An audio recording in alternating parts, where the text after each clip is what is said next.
Friends are people who are just there for you, like when you need them. You're there for them, and they have to bring like a joy into your life as well. Your final failure is friendship failure. Yes. Why did you choose this? This is because of you. It is. So I read your book. I loved it. Friendaholic. Thank you. And I think that anyone who has read it really, it like touches a nerve with everyone, because it's like, it makes you just see so much of yourself within what you're saying about your friends. And when I was reading it, I was like, God, I'm so lucky to have so many great friends, but I really feel like I'm not being a good friend to them. And because of you, I just went to a baby shower in Leeds last week, which I'm sorry, which I would have said no to, but so it's one of my really close friends from home, and she's having a baby. She lives in Leeds, and like I've never made the effort to go and even see her in Leeds, and I'm only in London, and I was like, no, I'm going to do it, because after reading your book, I was like, I'm being such a bad friend, and I had such a great time, and loads of my friends had come over from Dublin, and it was really nice. And now I've said yes to 2 weddings. You've got me really busy, but I think I'm sorry, but also I'm so proud of you. I know, it's so good to be, because I think that you can really take your friends for granted, especially if they've been your friends for, like, I've got like some of my best friends are my friends since I was 12. They're probably my longest friends. And then like I'm lucky with Joanne. Joanne and I have been friends since I am like 18, I think. And we spend time together because we have our podcast together. So that's how we kind of see each other. But even with the two of us, we're kind of like, right, we need to start like doing fun things together. It can't just be about work. So we were out last night, and tonight we're going to Magic Mike. Oh, fun. I know, I can't wait. But I think friendships do feel like a failure to me because I haven't put them first.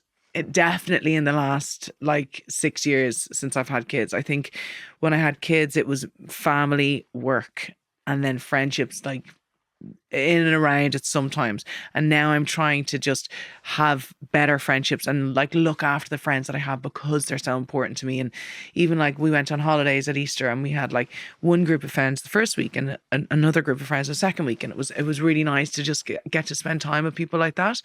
But it is hard to find time for friends, but it's so important, because they're the ones that they'll be your constant in your life forever if you nurture them. And that was actually down to your book. Oh, thank you so much for saying that. And I completely agree with everything you've said. And in a sense, even though I didn't have my own children, that phase of my friends having their children was really challenging for certain friendships, because obviously your attention is focused in different directions and life is busy, and it can be really hard to carve out a space. But I think with the friendships that I most value, there's that generosity of spirit that I write about in the book, where our default is to think the best of each other and to acknowledge that we might not see each other as much as we'd like, because there are so many competing factors in our diaries. But when we do see each other, there's no guilt.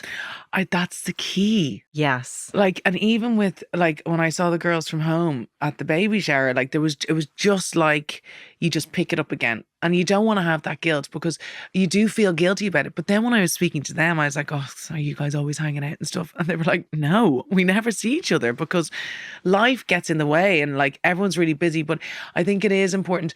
But like for me as well, it's really important to have separate friends to Spenno as well. Like, of course, he's friendly with all my friends as well, but like I like having my own friendship groups where I go off, and because he doesn't want to do all the things that I want to do, and vice versa. But it's even important that you had that conversation with your friends about, because you were clearly feeling A, guilty, but B, like you had a fear that they were all carrying on their friendships without you in a way because you hadn't shown up. And actually to have that really honest conversation brings you closer. Yeah. Because they're like, oh no, of course we're not hanging out all the time. And it's just so lovely to see you. And then that kind of gives you impetus to keep going then for a few more months. And, but what for you is friendship? Like, how would you define it? What for you makes a good friendship? A lot of my friends, like, well, actually pretty much all of my friends, other than those that I would consider friends, but more acquaintances kind of thing, would feel like family to me. So they really would feel as close as that. And it's friends are people who are just there for you, like when you need them. You're there for them, and they have to bring like a joy into your life as well. Like I've had friends that I've had to remove from my life, and some people that I really like, and I just thought you're not bringing what I need into my life. You're just kind of bringing. I just, if you can't trust somebody as well, I think it's really strange when you think that somebody has a different agenda. I'm very considerate of who I want to spend my time with, because time is short.